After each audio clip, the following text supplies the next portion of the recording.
ॐ सहना भवतु सहनौ भुनक्तु सह वीर्यं करवावहै तेजस्विनावधीतमस्तु मा विद्विषावहै।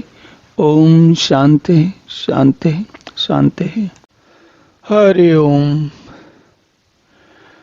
तो अब हम इस श्लोक में देखते हैं, भगवान कहते हैं पुरुषः स परः पार्थ भक्त्या लभ्य तु अनन्यया यस्य अंतस्थानि भूतानि येन सर्वम इदम ततम। तो इसका अर्थ ये हुआ, हे पार्थ, जिस परमात्मा के अंतर्गत सर्वभूत हैं, यस्यांतः स्थानि भूतानि, और जिस सच्चिदानंद परमात्मा से यह समस्त जगत परिपूर्ण है, येन सर्वम मिदम ततम, वह सनातन अव्यक्त परम पुरुष तो अनन्य भक्ति से ही प्राप्त होने योग्य है। वह पुरुषः स परापार्थ भक्त्या लभ्य तु अनन्या।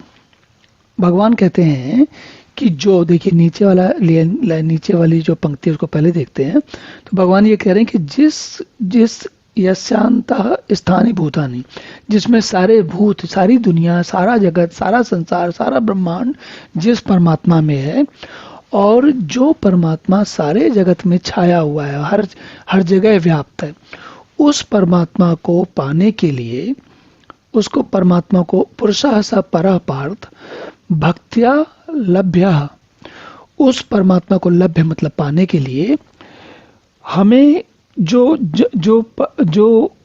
भक्ति है, कौन सी भक्ति?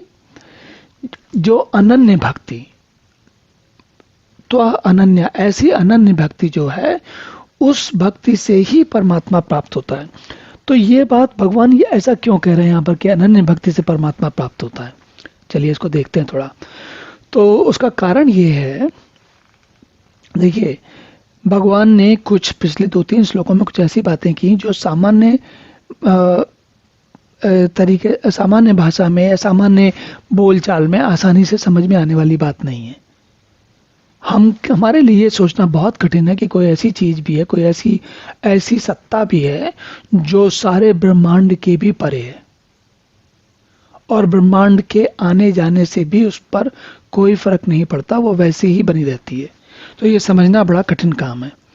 और बौद्धिक रूप से हम इस बात को भले ही समझ लें, समझ भी जाएं, ऐसी बात नहीं है। कई लोग बौद्धिक रूप से इस बात को समझ सकते हैं या मान सकते हैं, पर देखिए मानना और जानना, इन दोनों में अंतर होता है। मान सकते हैं हम, लेकिन इस बात को जानना कि वह परमात्मा कैसा है और कैसे वो सारे संपूर्ण जगत में व्याप्त है और सारा जगत उसमें है, इन दोनों बातों को यथार्थ रूप में समझना, उसके लिए अनन्य भक्ति की आवश्यकता होती। देखिए हमने भक्ति के बारे में पहले भी बात की है। भक्ति जो है वो भज धातु से आया है, और भज का मतलब होता है जिसके बारे में लगातार हम सोचते रहते हैं। क्या सोचते रहते हैं?